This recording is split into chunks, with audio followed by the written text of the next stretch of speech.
ಪೂಜೆ ಮಾಡಕ್ಕೆ ಬಂದಿದ್ವಿ. ರಸ್ತೆ ಒಂದು ಆಮೇಲೆ ಹೆಬ್ಬಾಗಿಲೂ ಚಾಲನೆ ಕೊಡಬೇಕು ಅಂತ ಊರವರು ಸುಮಾರು ಸತಿ ಬಂದು ಕೇಳಿದ್ರು. ಅದು ಎರಡನ್ನೂ ಮೊದಲನೇದಾಗಿ ರಸ್ತೆ ಕಾಮಗಾರಿ ಶುರು ಮಾಡಿದೆ. ರಸ್ತೆ ಕಾಮಗಾರಿ ಸೋಮಣ್ಣವ್ರು ಹೇಳ್ದಂಗೆ ಈಗಾಗಿರೋದು 10 ಮೀಟ್ರು. ಇವಾಗ ನೀವು ಜಾಗ ಇರೋಂಥದ್ದು 4 ಮೀಟ್ರು ಅಷ್ಟೇ. ಇನ್ನೂ ಆ ಕಡೆ ಈ ಕಡೆ ಜಾಗಗಳು ಬೇಕು.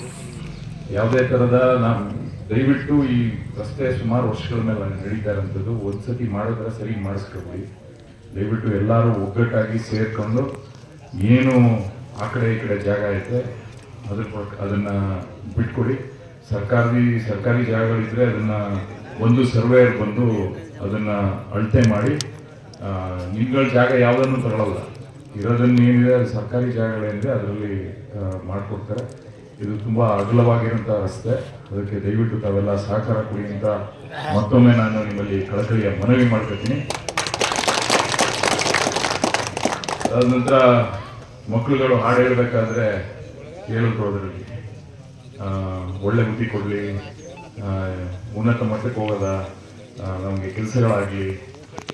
ಒಂದು ಕೇಳ್ಕೊಳ್ಳೋದೇನೆಂದರೆ, ನಾನು ಅವ್ರು ಹೇಳ್ದಂಗೆ ಮಕ್ಕಳುಗಳು ಹೇಳ್ದಂಗೆ ನಾವೆಲ್ಲ ಒಗ್ಗಟ್ಟಾಗಿ ಊರು ಬೆಳೆಸ್ಕೊಳ್ಳೋದು. ಮುಂದೆ ಮಾಮೂಲಿ ಅಣ್ಣ ಹೇಳ್ದಂಗೆ ಚುನಾವಣೆ ಬಂದಾಗ ನಾವು ಏನು ಮಾಡ್ಬೇಕು ಮಾಡ್ಕೊಳ್ಳೋದು. ಆದರೆ ಊರಿನ ವಿಷಯ ಬಂದಾಗ ನೀವುಗಳೆಲ್ಲ ಒಗ್ಗಟ್ಟಾಗಿ ಈ ಕೆಲಸಗಳನ್ನ ಕಾಮಗಾರಿಗಳನ್ನ ಅವನು ಬಿಟ್ಟ ಇವನು ಬಿಟ್ಟ ಅನ್ನೋದು ಬೇಡಿ. ಏನು ಕೆಲಸಗಳು ಆಗಬೇಕು ಅದನ್ನು ಎಲ್ಲರೂ ಸೇರ್ಕೊಂಡು ಮಾಡಿಸ್ಕೊಳ್ಳಿ. ಅದಾದ ನಂತರ ಹೆಬ್ಬಾಗಿಲಿಗೆ ಏನು ವ್ಯವಸ್ಥೆ ಮಾಡಬೇಕು ತೋರಿಸಿದ್ದಾರೆ. ಆ ಥರ ಮಾಡಿಸ್ಬೇಕು. ಕಡಬಾಲಲ್ಲಿ ಮಾಡ್ತಿರೋಂಥ ಕೋಡಾಲದಲ್ಲಿ ಮಾಡಿರ್ತಿರೋಂಥ ಅದು ಫೋಟೋ ತೋರಿಸಿದ್ದಾರೆ. ಅದೇ ರೀತಿ ಇಲ್ಲೂ ಮಾಡೋಕ್ಕೆ ಏನು ವ್ಯವಸ್ಥೆ ಮಾಡಬೇಕು ಅದನ್ನು ನಾವು ಮಾಡ್ತೀವಿ.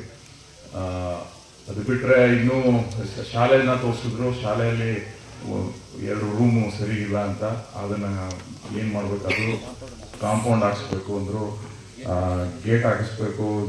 RO ಪ್ಲ್ಯಾಂಟನ್ನು ಅದು ಸರಿ ಇಲ್ಲ, ಅದೇ RO ಪ್ಲ್ಯಾಂಟ್ ಸರಿ ಇಲ್ಲ ಅಂದರೂ ಅದನ್ನು ಶಿಫ್ಟ್ ಮಾಡಿಸ್ಕೊಡಿ ಅಂತ ಹೇಳಿದ್ದಾರೆ. ಅದನ್ನು ಇವಾಗ ಹೇಳಿದ್ದಾರೆ. ಅದನ್ನು ಕ್ರಮ ವಹಿಸೋಕ್ಕೆ ಏನು ಯಾರ ಹತ್ರ ಅಧಿಕಾರಿಗಳ ಜೊತೆ ಮಾತಾಡಿ ಕ್ರಮ ವಹಿಸ್ತೀವಿ. ಆಮೇಲೆ ಈಗ ಗೋಮಾಳದ್ದು ಹೇಳ್ತಾ ಇದ್ರು. ಈಗ ನಾವು ಪ್ರತಿ ಪಂಚಾಯತಿಗೂ ಕಾರ್ಯಕ್ರಮಗಳಾಗ್ತಾ ಇದ್ವಿ. ಇನ್ನೂ ಈ ಪಂಚಾಯತಿಗೆ ಬಂದಿಲ್ಲ. ಬಂದಾಗ ಅದನ್ನೇ ನಾನು ಸಂದರ್ಭದಲ್ಲೂ ಹೇಳಿರೋಂಥದ್ದು, ಯಾವುದೇ ಥರದ ಸರ್ಕಾರಿ ಜಾಗಗಳಿದ್ರು ಅದನ್ನು ಒತ್ತುವರಿನ ತೆರವು ಮಾಡಿಸಿ ಊರಿಗೆ, ಈಗ ಗೋಮಾಳ ನಿಮಗೆ ಗೊತ್ತಿರೋಂಗೆ ಇಷ್ಟು ರಾಸುಗಳಿಗೆ ಇಷ್ಟು ಎಕರೆ ಗೋಮಾಳ ಇರಬೇಕು ಪ್ರತಿ ಊರಲ್ಲಿ ಅಂತ ಸರ್ಕಾರ ನಿಯಮ ಮಾಡೈತೆ.